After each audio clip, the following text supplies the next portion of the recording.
Halo 3 is the most highly anticipated video game of all time, and with good reason. Bungie Studios really raised the stakes with Halo 1 and Halo 2, and a lot of people have been wondering how they're going to fare on the next generation and whether or not they're going to be able to deliver on all of the promises they've made. Well, guess what? They do deliver. Halo 3 is friggin' awesome. It's really mind-boggling to consider the scope and size of Halo 3. You've got an epic story, you've got these huge battles, you've got this really awesome replay mode, you've got the Forge, which is a massive level editor, and you got one of the best multiplayer games ever made. You put that all together, and honestly, Halo 3 will blow your mind.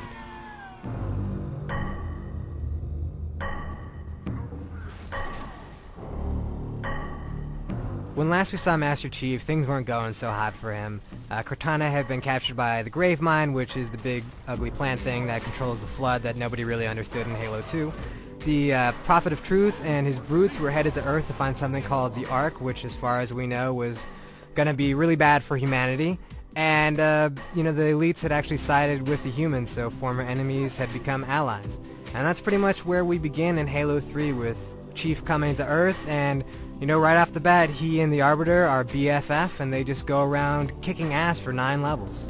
There were a few major complaints with Halo 2, and that's that the level design required a lot of backtracking, and that there wasn't a lot of variety, so places just started looking the same again and again. Well, I can tell you right now that Halo 3 has a really great wide variety of environments, so you're never going to feel like you're going through the same stuff over and over again.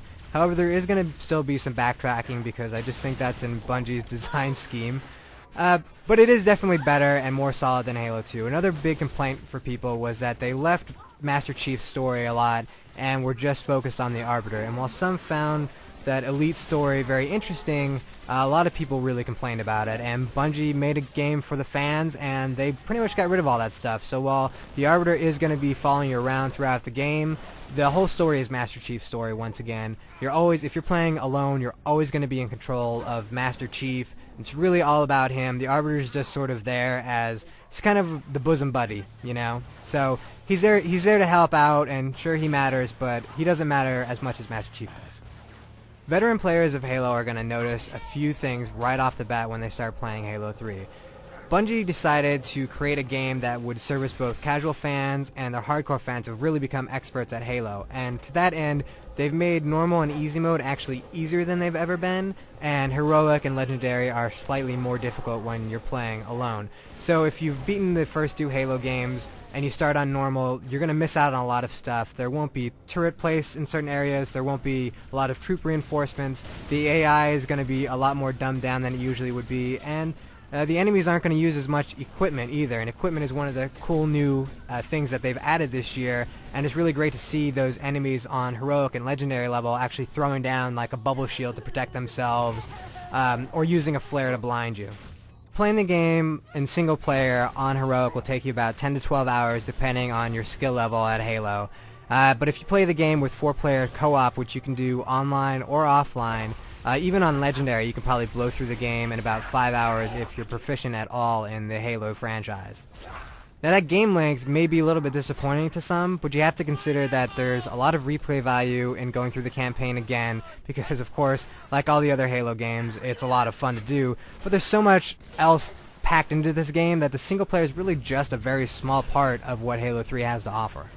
Now to help add to the game length, you're going to be able to find these secret skulls that are hidden all around the different levels, and when you activate any of these skulls, it just makes things a little bit more difficult for you. So if you're finding Halo too easy, find a couple of skulls, turn them on. They'll do things like make it so that you can't see your gun scope sight, things like that, or make it so that you take a lot of damage, or that enemies throw grenades much faster than they normally would.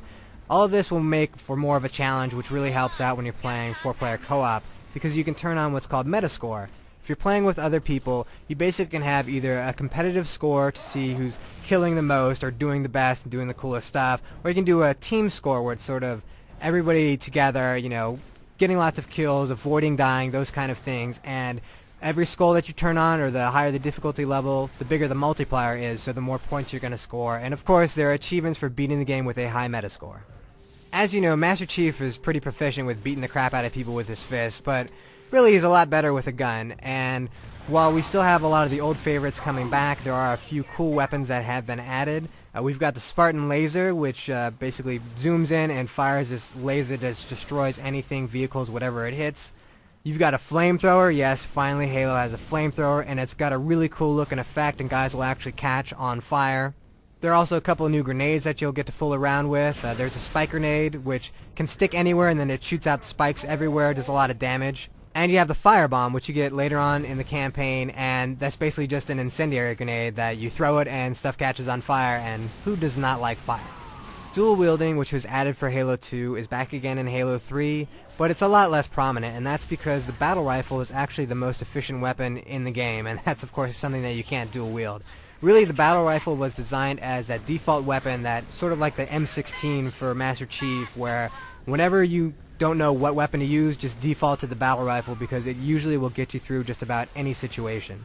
One of the other big improvements is actually to the energy swords, which in Halo 2 the whole idea was just to lock onto a guy and you just instant kill.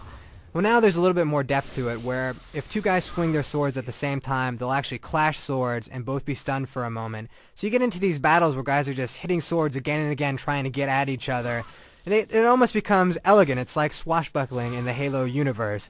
Now the Spartan laser, flamethrower, fire bombs, those are all going to be cool, but the weapon that's really going to catch on and grab your attention is going to be the gravity hammer.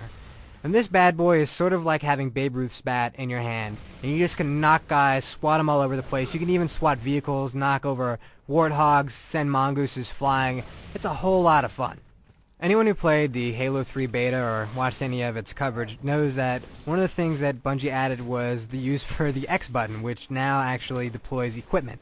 The most common you're going to see on heroic and legendary difficulties in campaign is the bubble shield, which is really useful, a lot more maybe for enemies than it is for you. You're also going to see deployable cover, which is the standard cover that we've seen the Covenant use since Halo 1, but now you can actually choose where to set it up.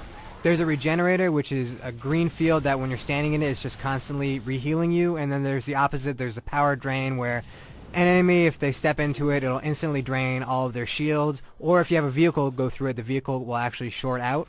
You're likely not going to use the equipment very much in the single-player campaign, but you're going to need it a lot in the multiplayer. In fact, the equipment seems built for the multiplayer game and adds quite a lot to the experience. For all this cool equipment and awesome weaponry, Master Chief needs a sweet ride. All your old favorites are back, but the cool new addition is the Brute Chopper. Imagine if the Fonz were a brute. This is the kind of bike that he would ride, and let me tell you right now, the chicks dig the Brute Chopper. That Cortana, she loves greasers. And you're going to love the Brute Chopper because this thing tears everything else up. It's probably the best vehicle in the entire game.